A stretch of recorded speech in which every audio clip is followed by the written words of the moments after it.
Welcome to the Pigeon Secrets official channel.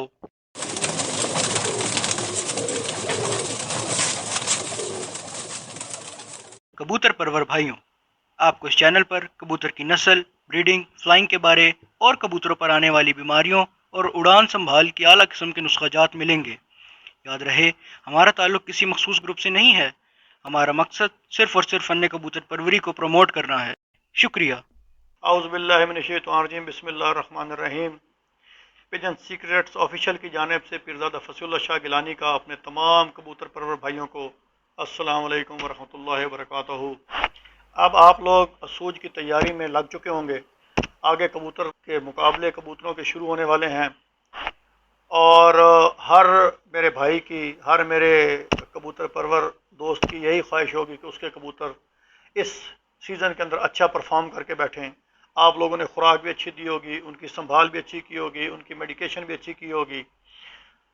दोस्तों, ये जो शौक़ है, इसके अंदर आपको परिंदे के साथ तीन चीज़ों की रिक्वायरमेंट होगी और मेरा मशवरा यही है कि जो तीन चीज़ें हैं, अगर आप नहीं कर सकते तो फिर आपको इस मेन स्ट्रीम में आने की ज़रूरत नहीं है। शौक़ की मेन स्ट्रीम के अंदर पहली चीज़ आपके पास है कबूतर को देने के लिए वक्त। दूसरी चीज़ है इस परिंदे को आपकी तवज्जो चाहिए, यानी कि आपकी तवज्जो। और तीसरी चीज़ है माली वसाइल। अगर ये तीनों चीज़ें आपके पास मौजूद हैं और आप इस परिंदे को दे सकते हैं, फिर तो मेरा मशवरा है कि आप ये शौक़ करें और इस शौक़ को आगे लेकर चलें, क्योंकि ये शौक़ बड़ा साफ़ सुथरा है और ये शौक़ आपकी इन तीनों चीज़ें, तवज्जो, वक्त और माली वसाइल, ये मांगता है। और जब आप ये तीनों सर्व करेंगे, आपके सच्चे परिंदे भी होंगे, तो इंशाअल्लाह आपको अच्छा रिजल्ट आएगा। वो पंजाबी में कहते हैं शौक़ का कोई मुल नहीं, तो वाकई बात है दोस्तों। जब ये कबूतर हवा में परवाज़ करता है, आसमान की बुलंदियों में जाता है, तो फिर देखने वालों को भी मज़ा आता है। और जब ये अपनी परवाज़ मुकम्मल करके वापस आता है, तो फिर मालिक का दिल भी खुशी से फूला नहीं समाता। अब जो यहाँ पे समझने वाली बात है वो ये है कि मुकाबलों में जब हम अपने अच्छे कबूतरों को नुस्खाबाजी करते हैं, उनको हम जो भी अच्छी उड़ान के लिए हम उनको कोई खुराक देते हैं, गर्म करते हैं या मेडिकेशनल यूज़ करते हैं, जो हम मेडिसिन इस्तेमाल करते हैं, उसके फिर उन पर असरात भी मुरतब होते हैं। अब जब उनके असरात मुरतब होते हैं तो लाजमी सी बात है, जब परिंदा आपका अपनी परवाज़ मुकम्मल करके घर आके बैठेगा तो उसको आपकी पूरी पूरी तवज्जो की ज़रूरत होगी। वो तो अपने मुंह से नहीं बोल सकता, वो तो बेज़ुबान है, मासूम है। अब आपने उसकी कंडीशन को देखते हुए आपने उसकी वो तमाम ज़रूरियात को पूरी करना है, जिसके अंदर तीन चीज़ें इंतहाई अहम हैं। इंतहाई अहम है कबूतर की वापसी पर जो आपने संभाल करनी है, उसके अंदर तीन चीज़ें इंतहाई अहम हैं। सबसे पहली चीज़, कबूतर के जिस्म के अंदर जो नुस्खे के मुज़र असरात हैं, उनका ख़त्म होना। दूसरी चीज़, कबूतर के जिस्म के अंदर जो घबराहट पैदा हो गई है उस नुस्खे की वजह से, जो उसके अंदर एक हैजान की कैफियत है, उसका ख़त्म होना। और तीसरी चीज़, उसके डाइजेस्टिव सिस्टम का ऑपरेट होना। अब ये तीनों चीज़ें एक दूसरे से इंटरलिंक्ड हैं। अब यहाँ पे जो बात समझने वाली है, मुझे एक बात की समझ नहीं आती, जब परिंदा उड़ के आता है तो जी फ़ौरन कहते हैं जी इसको आप पानी से पलटा दो, इसके असरात ख़त्म हो जाएंगे, जो भी आपने मेडिसिन दी है, जो नुस्खा लगाया। लेकिन मुझे इस बात की समझ नहीं आती कि जब मेडिसिन आपने कबूतर को दे दी, वो कबूतर के डाइजेस्टिव सिस्टम में चली गई, अब वो उसके पूरे जिस्म के अंदर सरायत कर चुकी है, तो आया कि पलटाने से ही उसके सारे असरात खत्म हो जाएंगे? पलटाएंगे तो आप सिर्फ ये होगा कि उसकी जो पोर्ट की तलखी है वो खत्म हो जाएगी, जो उसके पोर्ट में रेशा है वो खत्म हो जाएगा, या जो पोल्यूशन के जर्रात उसके अंदर पार्टिकल्स गए हैं, डस्ट पार्टिकल्स या कोई ऐसे खतरनाक चीजें गई हैं, वो खत्म हो जाएंगी। लेकिन वो मेडिसिन तो उसके पूरे जिस्म के अंदर सरायत कर चुकी है। अब तो आपको कोई ऐसी चीज चाहिए जो उसके असरात को जिस्म के अंदर सरायत करके ही खत्म कर सके। बहरहाल, अब ये दूसरे शौकीन हजरात क्या करते हैं, मुझे तो उसका इल्म नहीं है। बहरहाल, मेरा नुक्ता नजर यही है कि जब तक आप उसको ऐसी तरतीब के साथ, ऐसी اچھی संभाल नहीं देंगे कि जिससे उसके जिस्म के अंदर के पूरे असरात उस नुस्खे ख़त्म ना हो, तो उस वक्त तक आपके कबूतर का डाइजेस्टिव सिस्टम मुकम्मल तौर पे ऑपरेशनल नहीं होगा। और जिस वक्त तक आपके कबूतर का डाइजेस्टिव सिस्टम मुकम्मल तौर पे ऑपरेशनल नहीं होगा, ना तो वो खुराक हजम करके अपनी ताकत बहाल कर सकेगा, ना वो पानी चला के अपने वजन को बराबर कर सकेगा, और ना ही उसकी थकावट खत्म हो सकेगी। अब यहाँ पे आपको एक ऐसी मुकम्मल तरतीब चाहिए, मुकम्मल ट्रीटमेंट चाहिए, एक कंप्लीट पैकेज चाहिए जो आपके कबूतर की तमाम कमियों को पूरा कर दे। अब दूसरे उस्ताद क्या करते हैं वो तो मैं नहीं जानता, मैं तो वो आपको बताऊंगा जो मेरा ज़ाती तजर्बा शुदा है। अब मैं आपको जो चीज़ें बताऊंगा इंशाअल्लाह इंतहाई ज़ूद असर होंगी, और जब आप इस्तेमाल करेंगे, जो कि मैं आपको तरतीब बताऊंगा, जो कि मैं आपको टाइमिंग बताऊंगा, आप उस तरतीब से उन टाइमिंग से इस्तेमाल करेंगे, और जितनी मैं आपको मिकदार बताऊंगा जब आप उसको इस्तेमाल करेंगे तो इंशाअल्लाह आपको बहुत ही पॉजिटिव रिजल्ट्स मिलेंगे। अब यहाँ पे देखें, कबूतर आपका उड़ के आया, आपने उसको इब्तदाई तौर पे बिल्कुल कुछ नहीं कहना, बिल्कुल कुछ नहीं कहना। कम अज कम 10 से 15 मिनट तक आप कबूतर जहां आपका उड़ के आके बैठा है उसको बैठा रहने दें। ये बिल्कुल गलत बात है कि कबूतर भी आके बैठता नहीं है तो हमारे शौकीन हजरात फौरन उसको पकड़ना शुरू कर देते हैं। कबूतर के अंदर का जो इम्यून सिस्टम है, जो उसका मुदाफ़ियती निज़ाम है, उसको एक मरतबा ऑपरेट होने दें, उसको एक मरतबा तरतीब में आने दें, उसको बैठ के अपने आप को कायम करने दें, उसको थोड़ा होश में आने दें, उसका सांस बराबर होने दें। जब ये तमाम काम हो जाए, और इस काम में 10 से 15 मिनट लगते हैं, और उस वक्त कबूतर इतना नाजुक हुआ होता है क्योंकि वो अपना पूरा जोर लगा के आया होता है, उस वक्त बेहतर यही होता है कि अगर आप फौरन उसे हाथ में पकड़ेंगे तो। अब यहाँ जो मैं आपको बात बताने लगूँ, बहुत कीमती बात बता रहा हूँ कि आपके हाथ की गर्मी अगर कबूतर को चढ़ गई, दोस्तों फिर ज़हन में रखना, अगर आपके हाथ की गर्मी अगर कबूतर को चढ़ गई तो आपका कबूतर के साथ बहुत ज़्यादा नुकसान होने का अंदेशा है। इसलिए 10 से 15 मिनट तक इंतहाई वो नाजुक हालत में तो उसको बैठा रहने दें।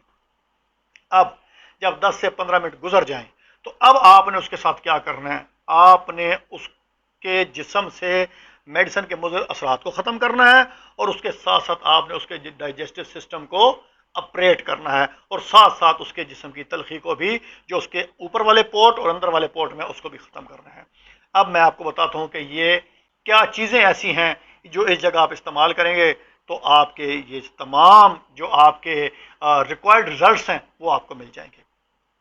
जब आपका कबूतर इब्तदाई तौर पे 10 से 15 मिनट बैठ गया, आपने उसको उतारा, आपने उसको इब्तदाई तौर पे पलटा लिया, जो उसके गले के अंदर रेशा गया हुआ है, रेशा आया हुआ है, या डस्ट पार्टिकल्स हैं, या पोल्यूशन के असरात हैं, वो आप उसे निकालें, उसे साफ करें। अब आपके पास जो चीज़ होनी चाहिए, दोस्तों इंतहाई कीमती चीज़ें बता रहा हूँ, और इंशाअल्लाह जब आप इस्तेमाल करेंगे, आगे असूज के मुकाबले आ रहे हैं, तो अपने सैयद भाई को दुआओं में अपनी ज़रूर आप याद करेंगे, क्योंकि मैं दोबारा रिपीट कर रहा हूँ, और हर मैं वीडियो में अपनी बताता हूँ कि ये आप लोगों का अपना चैनल है, और मैं ये इल्म फी सबीलिल्लाह बांट रहा हूँ, और आप लोग ये इस्तेमाल करें, और मुझे ज़रूर अपनी दुआओं में याद रखें, अपनी मुनाजात में याद रखें। आपके पास एक गिलास पानी सादा जो घड़े का होगा, ये बात ज़हन में रखें, जो घड़े का होगा और नॉर्मल टेम्परेचर पे होगा, ठंडा नहीं, नॉर्मल टेम्परेचर पे, रूम टेम्परेचर पे। आपने उसके अंदर एक गिलास पानी में 5 सीसी अरके गौ ज़बान और 5 सीसी अरके गुलाब मिक्स करके आपने ऑलरेडी रखा होगा। आप कबूतर को नीचे उतारेंगे, उसको पलटाने के बाद प्लेट के अंदर, एक बिल्कुल सीधी प्लेट में डालेंगे, इतना कि कबूतर की चोंच गंदम के दाने जितनी उसके अंदर जा सके, जो पानी आपने उस प्लेट में डालना है। अगर कबूतर, और मैं आपको बता रहा हूँ यहाँ पे आपने एहतियात करनी है, अगर आपके कबूतर ने उस पानी को आपने इतने गहरे बर्तन में रखा कि उसने नाक बीच में डुबो ली, पानी वो जल्दी खींचेगा, उसकी नाक को चढ़ेगा पानी, तो आपके कबूतर के साथ परेशानी बन सकती है। इसलिए उसको प्लेट में वो पानी डाल कर दें, ताकि वो सिर्फ गंदम के दाने जितनी नोक उस पानी के अंदर जाए, और वो 3 से 4 नोकें लगवा के आप कबूतर को हटा दें। अब आपने उसको जो चीज़ देनी है जिससे उसके जिस्म के अंदर दवाई के असरात, جو آپ نے نسخہ لگایا اس کے اثرات وہ ختم ہوں گے اور ساتھ ساتھ اس کا ڈائجسٹو سسٹم اپریٹ ہو جائے گا۔ مجھے امید ہے کہ آپ لوگ کرتے ہوں گے، جو بھی ہر استاد کی ایک ترتیب ہوتی ہے، ہر استاد کرتا ہے۔ چیزیں دوستو ایک ہی ہوتی ہیں، کیوں کہ اب دیکھ لیں جو اساتذہ کرام ہیں وہ چیزیں ایک ہی استعمال کرتے ہیں، لیکن ان کا 19-20 کا فرق ہوتا ہے، ان کی ترتیب کا فرق ہوتا ہے، ان کی مقدار کا فرق ہوتا ہے، ان کے ٹائمنگ کا فرق ہوتا ہے۔ اب جو میں آپ کو چیز بتانے لگا ہوں وہ میری ذاتی استعمال شدہ ہے اور بارہا مجرب المجرب ہے۔ اب آپ کو جو یہاں پہ چیز چاہیے نوٹ کیجئے گا، سب سے پہلے آپ کو 1 پاؤ پرانا گڑ چاہیے، جتنا پرانا ہو جائے اتنا بہتر۔ اس کے بعد کالی مرچ، سونف، اناردانہ، سنڈ، موٹی الائچی کے بیج، یہ آپ کو تمام آدھا آدھا تولا چاہیے، اور ان تمام چیزوں کو آپ پاؤڈر بنا لیں اچھا کوٹ کے۔ اور ادھر ایک چیز اور، ان کو آپ نے الیکٹرک گرائنڈر میں نہیں پیسنا، گرائنڈر میں پیسیں گے اس کی گرمی کی وجہ سے اس کے اندر جو اس کے قیمتی تیل ہوتا ہے وہ جل جاتا ہے۔ اس کو آپ ہاون دستے میں کوٹیں گے۔ اس میں کوٹنے کے بعد آپ اسے پاؤڈر بنا کے سائڈ پہ کر لیں۔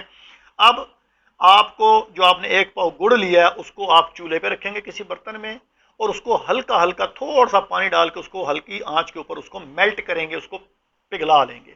پگھلانے کے بعد ہمدرد کا ایک معجون ملتا ہے جس کا نام ہے معجون استو خدوس۔ دوبارہ رپیٹ کر رہا ہوں، معجون استو خدوس۔ یہ آپ نے 50 گرام اس گڑ کے اندر مکس کر لینا ہے۔ اسی طرح وہ چولہے پر ہی گڑ پڑا رہے گا، بہت ہی ہلکی آنچ کے اوپر۔ جب مکس ہو جائے گا، بالکل یہ دونوں چیزیں مکس ہو جائیں، آپ چولہا بند کر دیں، اس کو اتار لیں۔ اتارنے کے بعد جو آپ نے تمام چیزوں کا پاؤڈر بنایا ہے وہ آپ اس میں مکس کریں۔ جب مکس کر لیں گے، مکس کرنے کے بعد آپ اسے ٹھنڈا ہونے دیں۔ اب وہ آپ کا ایک گڑ تیار ہو گیا۔ دوستو یہ گڑ کیا ہے؟ یہ تو جب آپ استعمال کریں گے تو آپ کو پتہ چلے گا کہ آپ کا کبوتر کیا کرتا ہے اور آپ کا کبوتر کتنی جلدی فٹ ہوتا ہے۔ اب نوکے لگوانے کے بعد ایگزیکٹ 10 منٹ کے بعد آپ نے سفید چنے جتنا یہ گڑ کبوتر کو دے کے آپ کبوتر کو چھوڑ دیں۔ بالکل بادام کی خوراک نہیں دینی، بالکل پانی نہیں دینا۔ اب اس کو 15 منٹ کا پھر گیپ دیں، 10 سے 15 منٹ کا، اور 10 سے 15 منٹ تک کبوتر کو گڑ دینے کے بعد 10 سے 15 منٹ تک آپ کبوتر کو ڈرمے میں بند کر دیں۔ اب جب 10 سے 15 منٹ کے بعد آپ کبوتر کو ڈربے سے باہر نکالیں گے تو آپ یہ دیکھ کے حیران ہو جائیں گے کہ آپ کا کبوتر آپ کی طرف خود آئے گا اور آپ کی طرف لپکے گا کہ اس کو آپ دانا دیں، اس کو آپ خوراک دیں۔ آپ حیران ہو جائیں گے کہ آپ کا یہ کبوتر اتنی جلدی ایڈجسٹ کیسے ہو گیا۔ کیوں کہ 10 سے 15 منٹ کے اندر اس وقت جب آپ نے نوکے لگوا لی، اس کا ڈائجسٹو سسٹم اپریٹ ہوا، آپ نے اس کو گڑ دیا، وہ اس کے پورے باڈی میں اس نے صلاحیت کی اور اس کے جسم کے اثرات ختم ہو چکے ہیں، اس کا ڈائجسٹو سسٹم A1 سالڈ طریقے سے اپریٹ ہو چکا ہوگا۔ اب آپ اس کو خوراک دیں، جو کچھ دیتے ہیں، بادام دیں، جو آپ کرتے ہیں وہ آپ کریں، اور انشاءاللہ مجھے اللہ پاک کی برگاہ سے بڑی امید ہے کہ جب آپ یہ استعمال کریں گے تو اس کے آپ کو انتہائی اچھے رزلٹس آئیں گے، انتہائی اچھے رزلٹس آئیں گے۔ اور میری ذاتی رائے کے مطابق ہائی فلائر پجن کی یہ جو گڑ میں نے ترتیب دیا ہے انتہائی اعلیٰ سنبھال ہے۔ باقی تو آپ کو پتہ ہے شفا من جانب اللہ ہے، انسان کا کام ہے اپنے طور پہ جتنی اللہ پاک نے اس کو توفیق دی اتنی کوشش کرے۔ اور میں نے یہ جو آپ کو سنبھال بتائی ہے میرے دوستو انتہائی سادہ، انتہائی سستی اور انتہائی زود اثر ہے۔ اس کے بعد آپ دیکھیں گے، اور یہ جو آپ گڑ آپ بنا کے رکھ لیں گے، جب آپ کی پکی پھرتے شروع ہوں، آپ کچی پھرتوں میں بھی کھلا سکتے ہیں، پکی پھرتے شروع ہوں آپ یہی ترتیب رکھیں، آپ کبوتر کی عادت بنائیں۔ آپ کے کبوتر، مجھے بڑی امید ہے اس گڑ سے ہی آپ کے کبوتر آگے بڑھ بڑھ کے آئیں گے۔ اور ایک یہاں پہ اور چیز، عام طور پہ جو لوگ کہتے ہیں کہ یار ہمارے پہلے پھرت میں کبوتر بہت اچھے اڑے، اگلی پھرت میں کبوتر پیچھے ہٹ گئے ہیں، یہ صرف اسی وجہ سے ہوتا ہے کہ آپ نے کبوتر کی دیکھ بھال ٹھیک نہیں کی، آپ نے کبوتر کو وہ چیز نہیں دی جس کی اس کو ریکوائرمنٹ ہے، جس کی اس کو ضرورت ہے۔ آپ جب یہ چیز دے دیں گے تو آپ کے کبوتر اپنی جگہ پر قائم و دائم ہو جائیں گے اور اگلی پھرت کے لیے بالکل تیار ہوں گے۔ اب آپ اس کو بے شک دوبارہ وہ نسخہ لگائیں، اور ایک یہاں پہ چیز اور ہوتی ہے، عام طور پہ لوگ کہتے ہیں یار ایک دن ہم نے نسخہ لگایا کبوتر بہت اچھا اڑ کے آیا، لیکن دوسرے دن لگایا تو کبوتر نے وہ رزلٹ نہیں دیا۔ اس چیز کی بھی یہی وجہ ہے کہ آپ نے اس کی سنبھال ٹھیک نہیں کی۔ دوستو اگر سنبھال ٹھیک نہیں ہے، آپ کبوتر کو جتنا مرضی اعلیٰ نسخہ لگا دیں، آپ کو کبوتر وہ رزلٹ نہیں دے گا، آپ کے معیار کے مطابق پرواز نہیں دے گا، اور آپ کو شرمندگی کا سامنا کرنا پڑے گا۔ اس لیے پروازی نسخے کی اہمیت اپنی جگہ پہ، لیکن سنبھال کی اہمیت سے کوئی استاد انکار نہیں کر سکتا، کیونکہ جب تک آپ اچھی سنبھال نہیں کریں گے، آپ کا کبوتر اس لیول پہ پرفارم نہیں کرے گا جس لیول پہ آپ چاہتے ہیں، جس لیول پہ آپ چاہتے ہیں کہ آپ کا کبوتر مقابلے میں آئے۔ اور یہ جو میں نے آپ کو سنبھال دیا ہے، انشاءاللہ انتہائی آؤٹ کلاس اور ہائی سٹینڈرڈ قسم کی سنبھال ہے، آپ استعمال کریں گے تو انشاءاللہ آپ کو مزہ آئے گا۔ باقی دوستو اب جو آپ سے ضروری بات ایک اور میں کرنا چاہتا ہوں، آگے محرم الحرام شروع ہونے والا ہے، اور محرم الحرام میں آپ سے ملاقات نہیں کر سکوں گا۔ انشاءاللہ محرم الحرام کے بعد میں دوبارہ آپ کی خدمت میں حاضر ہوں گا۔ ویڈیو کا اختتام فرمان رسول کریم صلی اللہ علیہ وآلہ وسلم سے کرتے ہیں۔ اور دوستو یہ محرم پاک کا مہینہ اولاد رسول کے اوپر، آل رسول کے اوپر، اہل بیت رسول صلی اللہ علیہ وسلم کے اوپر بہت ہی بھارا گزرا ہے۔ مجھے تاریخ میں جانے کی ضرورت نہیں ہے، آپ سب جانتے ہیں کہ 10 محرم الحرام کو کیا ہوا، اہل بیت نبوت کے ساتھ کتنا بڑا ظلم ہوا۔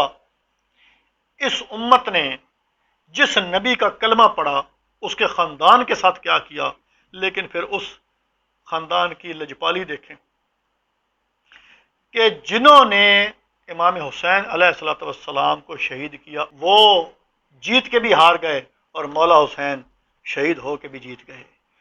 یہ تاریخ نے دیکھا ہے کہ خانواد رسول نے اپنے نانا کے دین کو اپنے خون سے سیراب کیا، اور اس دین کو جو ان کے نانا نے ہمیں دیا، پھر اس درخت کی، اس دین کے پودے کی آبیاری کی، اور وہ بھی اپنے پاک خون سے۔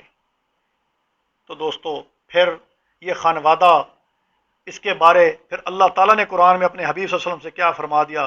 اللہ تعالیٰ قرآن میں فرماتا ہے قُلْ لَا أَسْأَلُكُمْ عَلَيْهِ أَجْرًا إِلَّا الْمَوَدَّةَ فِي الْقُرْبَىٰ، کہ یا رسول اللہ صلی اللہ علیہ وسلم آپ ان لوگوں سے فرما دیجئے کہ میں جو تمہیں یہ دین کی تبلیغ میں نے تم سے کی ہے، میں تم سے اس کا اجر نہیں مانگتا، لیکن میرے قرابت داروں کی، میرے اہل بیت سے تم محبت کرو، مودت کرو۔ مودت کا زمرہ محبت کے ساتھ عقیدت میں آتا ہے، یعنی کہ محبت میں ادب کو ملوذ خاطر رکھا جائے۔ ہم اپنی ویڈیو کا اختتام فرمان رسول کریم صلی اللہ علیہ وسلم سے کرتے ہیں۔ اعوذ باللہ من الشیطان الرجیم، بسم اللہ الرحمن الرحیم۔ نبی کریم صلی اللہ علیہ وآلہ وسلم نے فرمایا الحسین منی وانا من الحسین۔ نبی کریم صلی اللہ علیہ وآلہ وسلم نے فرمایا، مفہوم یہ ہے کہ حسین مجھ سے ہے اور میں حسین سے ہوں۔ اب دوستو دیکھ لیں کہ اس پاک مہینے کے اندر مولا حسین علیہ السلام نے اپنے نانا کے دین پہ اپنا سب کچھ قربان کر کے اپنے نانا کے دین کے اندر نئی روح پھونک دی، اور اس دین کو ناپاکی سے بچا لیا، اور اس دین کی پاکیزگی کے لیے اپنا پاک خون اس کی جڑوں میں ڈال دیا۔ اس لیے دوستو اس پاک مہینے کے اندر جتنا ہو سکے قرآن پاک کی تلاوت کریں، اور نبی کریم صلی اللہ علیہ وسلم اور آپ کی آل پاک پہ جتنا ہو سکتا ہے آپ درود بھیجیں، اور اس درود کا فائدہ آپ کو ہی ہوگا، ہمیں ہی ہوگا، کیوں کہ نبی کریم صلی اللہ علیہ وسلم دو جہانوں کے سردار، امام حسن اور حسین علیہ السلام جنت کے شہزادے، جنت کے نوجوانوں کے سردار، تو جب ہم یہ درود پڑھیں گے تو ان کی رضا بھی ہمیں ملے گی، اور قیامت والے دن ہم جب نبی کریم صلی اللہ علیہ وسلم اور حوض کوثر پہ ان تمام پاک ہستیوں کے سامنے جائیں گے تو ہمارے سر ادب سے جھکے ہوں گے، نہ کہ شرم سے جھکے ہوں گے۔ باقی آخر میں اپنے اس دوست، اپنے اس بھائی پیرزادہ فصیح اللہ شاہ گیلانی کو اجازت دیجیے گا، انشاءاللہ محرم پاک کے بعد آپ سے دوبارہ ملاقات ہوگی۔ السلام علیکم ورحمۃ اللہ وبرکاتہ۔